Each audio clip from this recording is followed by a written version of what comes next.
biru.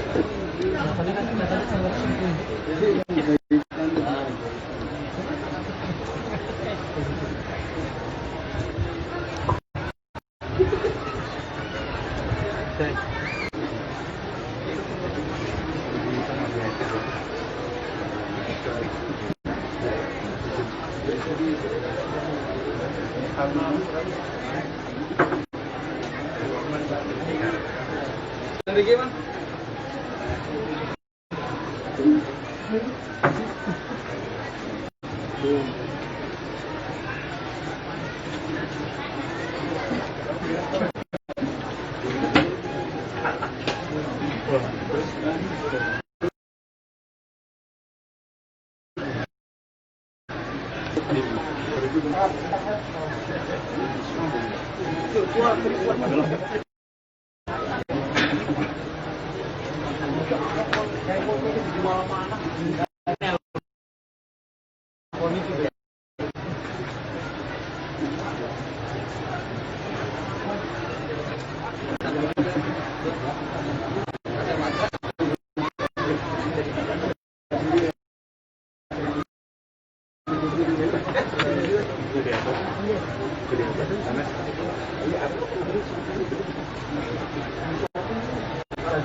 Syarat mau kan? Syarat.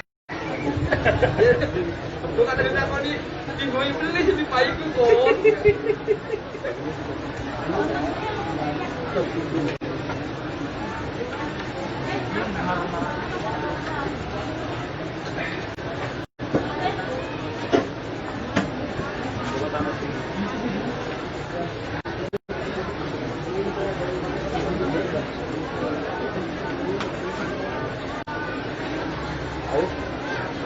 Kawan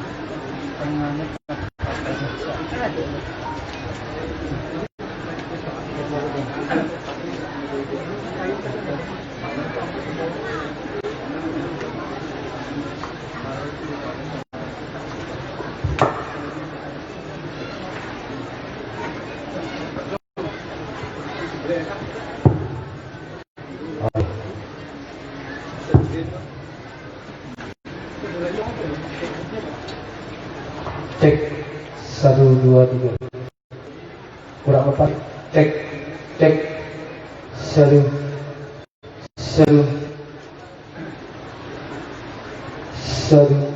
cek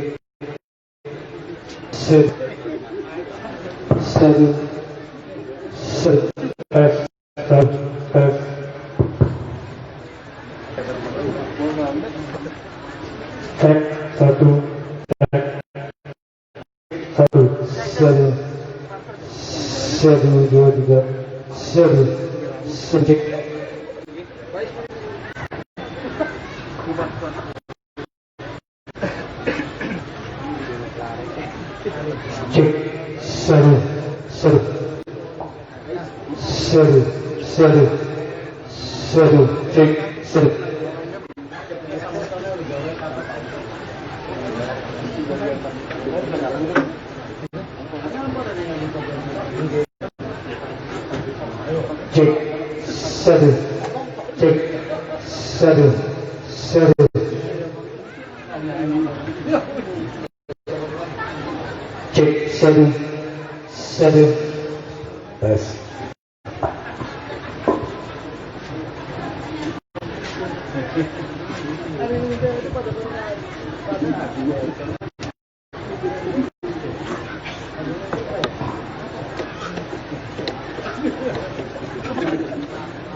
كلمتان خفيفتان على اللسان ثقيلتان في الميزان حبيبتان إلى الرحمن سبحان الله وبحمده سبحان الله العظيم سبحان الله وبحمده سبحان الله العظيم سبحان الله وبحمده سبحان الله العظيم سبحان الله وبحمده سبحان الله العظيم سبحان الله وبحمده سبحان الله العظيم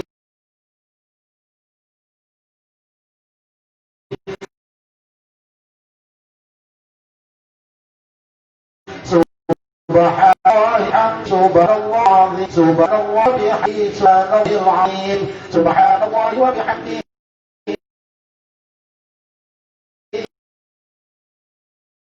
سبحان الله العظيم سبحان الله بحمده سبحان الله العظيم سبحان الله وبحمده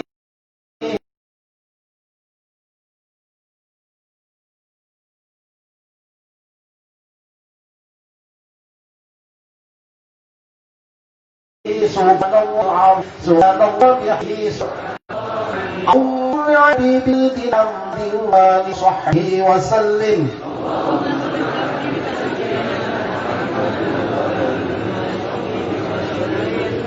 اللهم صل على حبيبك سيدنا محمد وآله وصحبه وسلم.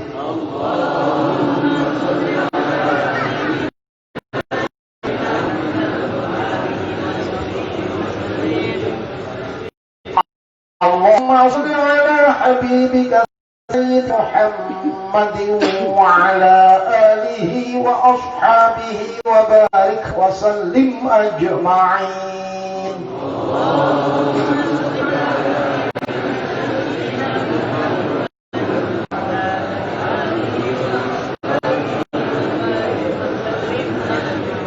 بسم الله الرحمن الرحيم. قل هو الله أحد الله الصمد لم يلد ولم يولد ولم يكن له كفوا أحد. بسم الله الرحمن الرحيم. قل هو الله أحد الله الصمد لم يلد ولم يولد ولم يكن له كفوا أحد.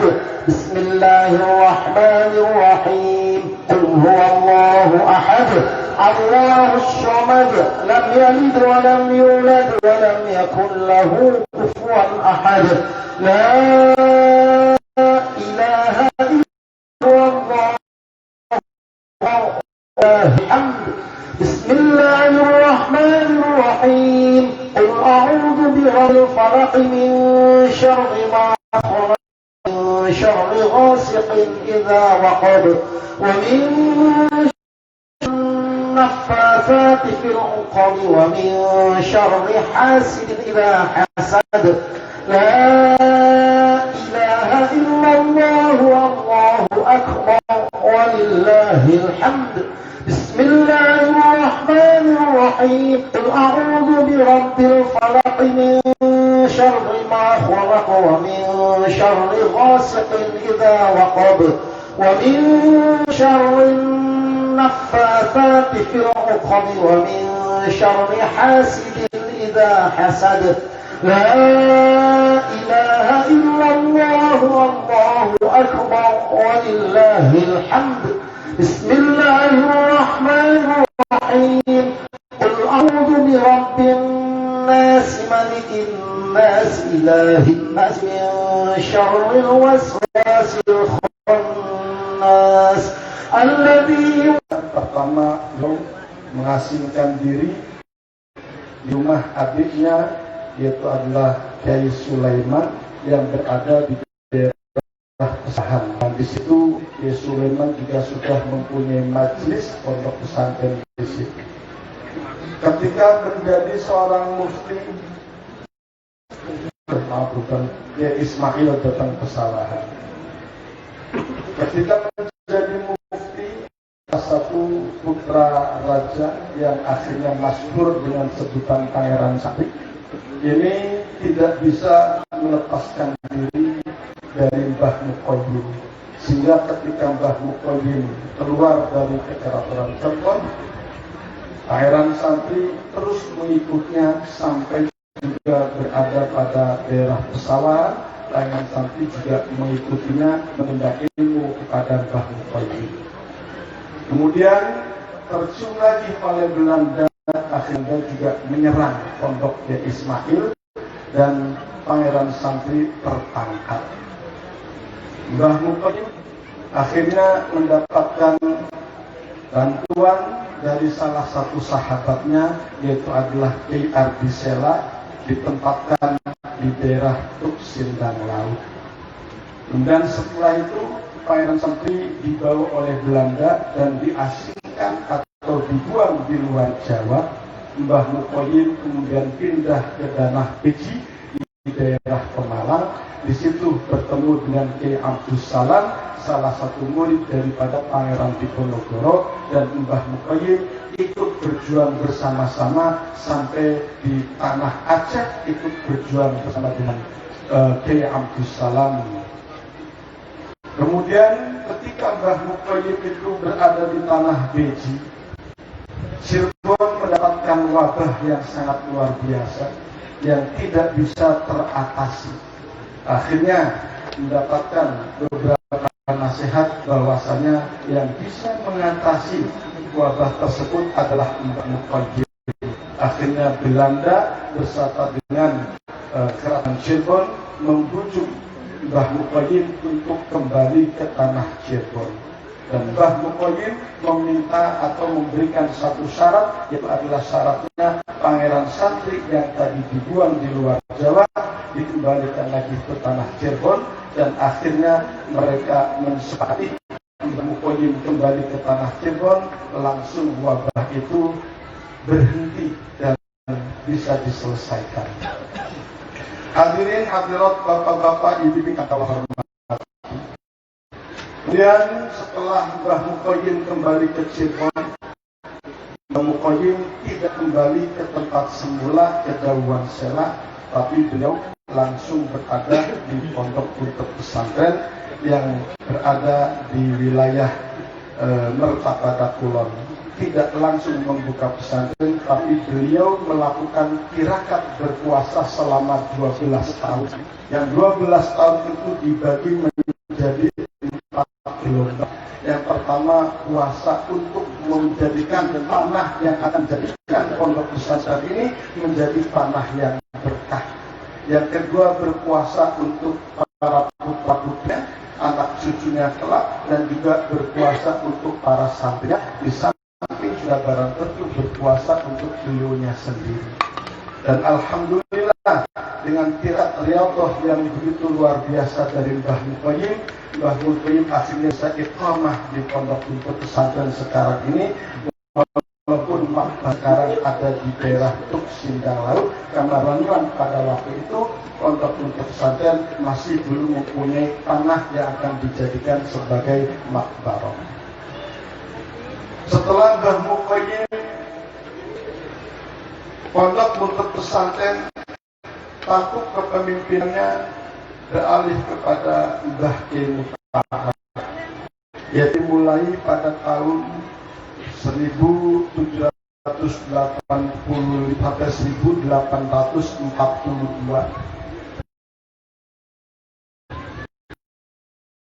Mutaat sama memang pondok pesantren pada karena berikan Ikhlalul Holland adalah penjajahan daripada orang-orang Belanda, sehingga akhirnya pondok pesantren penuh dengan perjuangan, di samping juga mengembangkan keilmuan-keilmuan. Setelah Mbah Kiai Mutaat kemudian dipimpin oleh putranya Kiai Abdul Jalil. Dari sinilah sudah mulai ditata pondok untuk pesantren, sudah mulai ditata, sudah mulai terorganisir, walaupun masih sangat sederhana. Kemudian setelah Mbah Kiai Abdul Jamil ada satu kisah yang menarik yang saya dapatkan cerita dari almarhum Al-Mafurah Kiai Al-Hajj Abdul Hamid Anas, bahwasanya ada salah satu santri dari daerah Mayon, yaitu daerah Jepara, ya. Daerah Jepara yang dulu katanya juga Mbah Kiai Abdul Jamil pernah belajar atau mondok di daerah tersebut. Kemudian dia izin kepada kiainya, Kiai, saya mau pindah pondok. Kemana? Ke pondok untuk pesantren. Ya sudah, saya setujui. Kemudian Kiai tersebut memberikan isyarat, kamu perhatikan dari mulai hari ini, ya, pada 40 hari yang akan datang akan terjadi sesuatu yang istimewa. Akhirnya Kiai tersebut dari Mayon pindah ke pondok pesantren matur sambungatan Kiai dan beliau selalu memperhatikan hari per harinya, dan akhirnya sampai pada hari ke-40 ya beliau memperhatikan, lalu dia melakukan kegiatan seperti biasa. Ternyata pada hari ke-40 yang itu utarakan kepada beliau, ternyata ada satu kejadian yang istimewa di situ. Hari itu